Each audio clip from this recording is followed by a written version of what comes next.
Thanks, Jason. And first of all, thanks very much to my good friend Peter Wood for inviting me to speak to this august assembly. Now, I'd like to spend my time talking about three aspects of this topic, very broad topic we've been assigned. First of all, how did we get into this bubble? Secondly, what are the consequences of the bubble? And finally, what's going to bring about the deflation of the bubble? Now, Andrew explained nicely what bubbles are, and I'd like to elaborate just a little bit. Bubbles are based on misperceptions of value that start to feed on themselves. People come to believe that some good or service is really more valuable than it actually is. They start bidding up the price. As the price goes up, more and more people say, I've got to get in on this good thing before I lose the chance to gain from it. We had, of course, the famous Tulip Bubble back in the 18th century. People started thinking owning tulip bubbles would be extremely profitable, and they bid the prices up to ridiculous levels, far out of conjunction with any true value you could get from having tulip bulbs. And eventually people realized that the prices had been bid way up. They were spending way too much for the value you could get out of having tulip bulbs, and it collapsed. That sort of thing is happening in higher education. People have been convinced that having a college degree is extraordinarily valuable. You've probably heard people talking about this $1 million lifetime earnings bonus you get from having a college degree. Lots of data like this is thrown around, mostly by the higher ed establishment, to convince people that higher ed is a tremendous value. Borrow as much as you can, mortgage the house, take out a second mortgage on the house, anything you can do to get a college degree, based on the idea that you were going to make terrific money from it. But I think the perception is way out of line with the actual value, and it's going to eventually, and starting, in fact, now, to deflate. Now, if you indulge me, a little bit of personal history here. I went to law school back in the 70s and figured out that I would be a round peg in the square holes of the legal profession, and so decided I should look for something else to do, and stumbled into a teaching career almost by accident, starting in 1980 at a small college where my lack of a PhD was no obstacle, but my knowledge of the Austrian economists was a great benefit. So I embarked upon a teaching career, but I very quickly learned some things about the students circa 1980. A large number of them, and I'll admit this was not a selective college at all, but it's still disturbing to find that such a large percentage of them had reading and writing abilities that would hardly have gotten you out of fourth grade in 1960. Nevertheless, these kids had graduated from high school and were in college. It was disturbing. Equally, if not more disturbing, was when I found out that a lot of them really weren't interested in learning anything for its own sake. They had no intellectual curiosity. I remember very well an encounter I had within about the first 2 weeks of my teaching career. I was teaching an ethics course, and the students were juniors and seniors, and I had given them a handout to read over the weekend, a few pages from Hayek talking about social justice. And so on the next class meeting, I started asking some questions to generate a discussion about what Hayek was saying about the meaning of social justice, or the lack of meaning. And one question after another was met with stony silence. But finally, one student put up his hand, and I eagerly called on him, and he said, couldn't you, just, tell us the main point? Well, that was illustrative of the kind of students who then were going to college, and even today are, in large measure, the mode in colleges. They're not there because they want to learn anything. They're happy just to be told the main point, tell me what's on the test, and let me get through this with as little effort as possible. Well, the second disquieting thing I learned about higher ed from my career back then was that while colleges pay lip service to educational excellence, what they really care about is happy paying customers. I had this terrible habit of giving students what they'd actually earned in my courses in business law and economics. And so that meant for some very low GPAs year after year. I was me and a couple of accountants at the very bottom of the grade distribution list. Well, I started getting hints that I was being too hard on the students.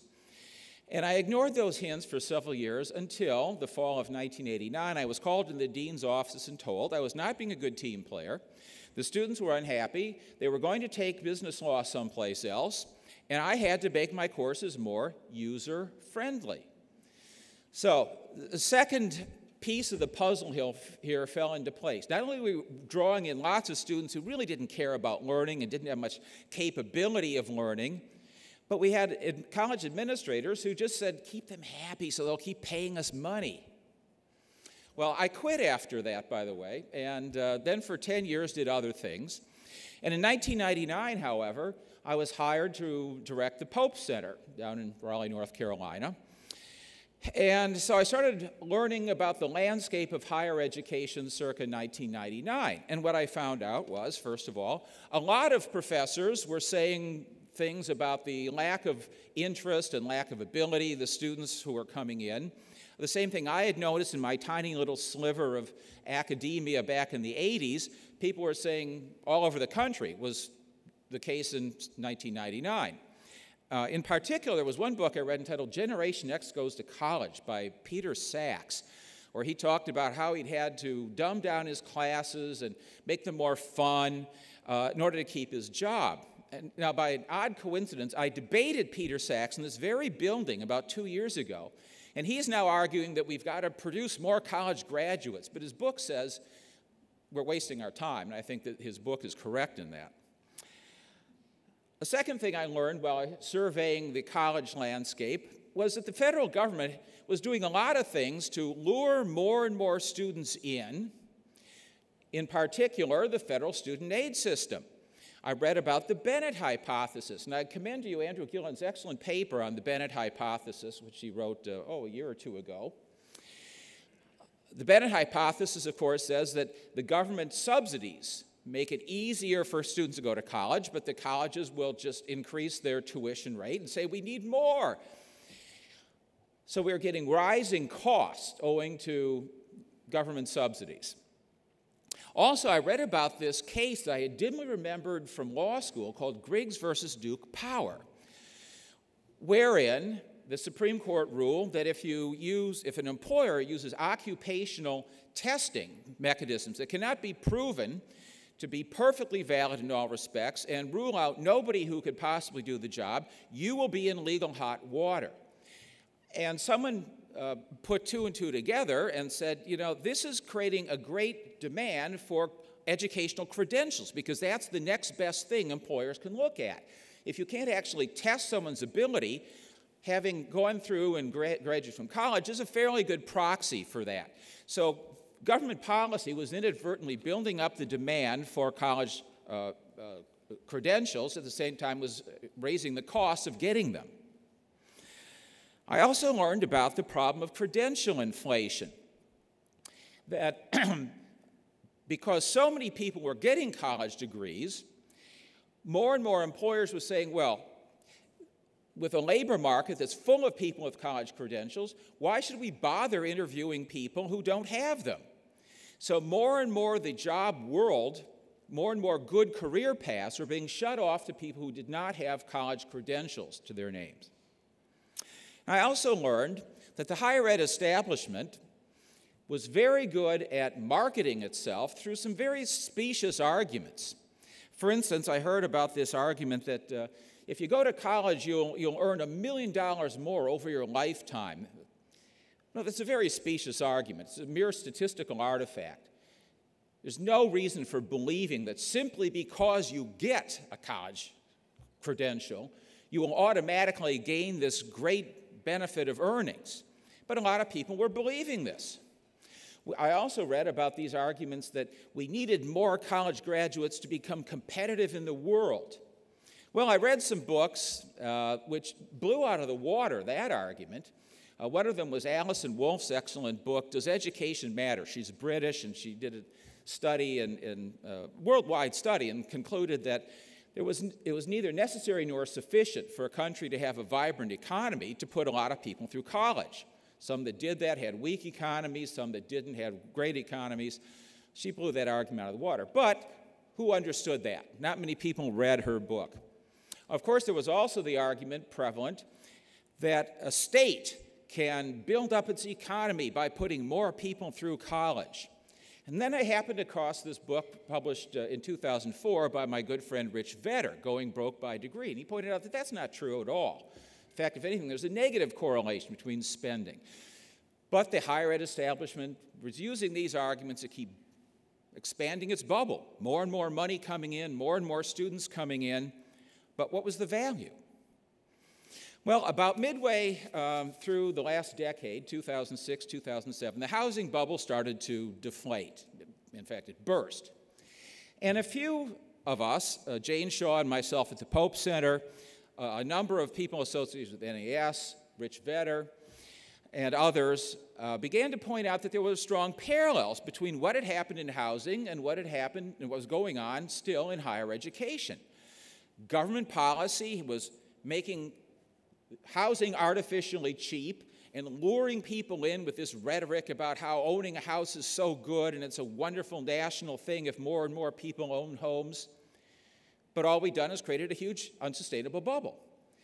And we saw that exactly the same thing was happening with regard to higher education. We were making it artificially cheap with government financing. We had all this rhetoric about how getting a college degree was great for you personally and how the country needed more graduates to compete in the world. We were creating a huge bubble, lots and lots of people coming into college, but learning little, not getting jobs that were commensurate with their supposed educational levels. We had a bubble there too, for exactly the same reason. And I'd like to point out another parallel between the higher ed bubble and the housing bubble. In both cases, what we did was we ruined formerly virtuous systems that led people in or kept them out, replacing them with systems that were not based on virtue but rather entitlements. Think about the old mortgage system for a second. It used to be that a house was something you might strive to own, but to do that you had to accumulate capital for a down payment. You had to have a record of steady employment. Otherwise, no one would lend you money. That was a virtue-reinforcing system. Well, we ruined that, of course, with Fannie and Freddie and cheap money and liar loans. The same thing exactly happened in higher education. It used to be higher education was good, and some people strove for it, but if you wanted to do it, and it wasn't that cheap, by the way, so you didn't have to have a lot of money on hand, but if you wanted, you had to have an impressive academic record. Well, then along came the politicians and the higher ed spokesman who said, oh, if anyone wants to go to college, it'd be a terrible thing to say no. We should lower our standards so everyone can get in. Well, indeed, just about everyone now can get into college. We've eliminated the equivalent of the down payment by establishing yourself as a serious academic person. Similarly, we are now suffering for having undermined the formerly virtuous system that got people into or kept them out of college. Now, there are those parallels between the two bubbles. I'd like to point out a very significant difference. In the housing bubble, at least the houses were well built. They all had roofs. They all had doors. They would keep out the wind. What's being produced in the higher education bubble is the equivalent of houses without a roof, houses without any windows, but they have a lot of fancy little expensive trinkets and maybe a few buckets of toxic waste strewn around. This makes it even worse. At least the houses had intrinsic value. Many of the educations we're now producing have no intrinsic value at all. So let's talk about the consequences. First of all, we know we have a great number of young Americans going to college, getting degrees, but who have an education in name only. Secondly, we know that large numbers of young people graduate from college are unable to find any work that is commensurate with their supposed educational level. Now, I say supposed. You hear people say, oh, it's terrible that so many young people, college graduates, are underemployed because they're working as taxi drivers or they're working behind the counter in a rental car company. Well, are they necessarily underemployed? That might be exactly the kind of thing they're really educated to be able to do. But we know that they were expecting high-paying jobs and they're not finding them. Third, bubbles lead to misallocation of resources. The housing bubble created a vast misallocation of resources there, and the same thing is true in higher education. We have an enormous misallocation of resources. We have many, many college professors who do little beneficial work. They do little teaching. They spend most of their time writing research that simply is there to fill up pages. We have huge numbers of administrators whose job consists mostly of trying to make themselves look busy so their jobs will continue on and on and on. So we have a vast waste of resources, and of course not to mention the waste of resources of time. Young people spending 4, 5, 6 years pursuing a piece of paper rather than getting any true education or valuable skills. Also, another consequence of the bubble is we are exacerbating inequality. And here's why I maintain that that's the case. Think back to the point about credential inflation. Because of credential inflation, many good career paths that used to be open to people who did not have college degrees have now been closed off. Insurance is one that I know where this is the case. You can't get into the ground level in the insurance industry these days without having a college degree. But there's nothing so difficult about doing insurance work that you couldn't do it if you had really a good high school education, but all of this has been closed off. So people who, for whatever reason, cannot afford college, cannot handle college, may have some disability, many good job careers have been shut off to them because of the higher education bubble and the credential inflation that has created. You'd think the left would be upset about this, but I have yet to hear any one of them complain about it. So, the bubble is starting to deflate, I believe. People are learning that what they had thought was true about the high value of college degrees just ain't so. Now, the higher ed establishment keeps pumping out these papers saying, oh, there's a great boost in your earnings if you get a college degree. But people are finding out through blogs, through articles, through word of mouth, that it just isn't so. There's no guarantee of a college premium.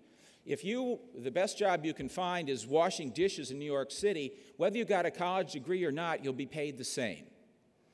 So people are finding out that the value perception about college is mistaken.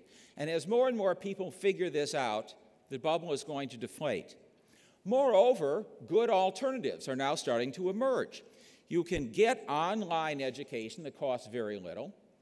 Oftentimes, it's actually better than sitting through a boring, maybe off-point, politicized course that you pay a lot of money for. People are realizing that these alternatives are good. And what I think is going to happen in the next few years is that some big business person or organization is going to blow up the logjam and say, we're going to stop this ridiculous policy of insisting that people have college degrees for jobs that any intelligent person could do. We're going to start looking at what individuals can do, not what their educational provenance happens to be. Andrew Colson at the Cato Institute says that what we'll come to use, rather than just resumes where the college degree is your crown jewel, we'll have what he calls a savoir-faire, meaning what I can do. And this will consist of badges, courses you may have taken, even if it didn't amount to a degree. And people, by the way, are starting to take courses online, even though there's no credit for them. And what a wonderful thing if people are taking college courses simply because they want knowledge, not just because it helps them get a credential. So for all these reasons, I think the old idea that the college degree is your ticket to life, and if you don't have one, you're dead in the water, that idea is rapidly floundering, and it's going to be replaced by a much better system where we look at what people have learned and what they can do rather than simply what their credentials are. Thank you.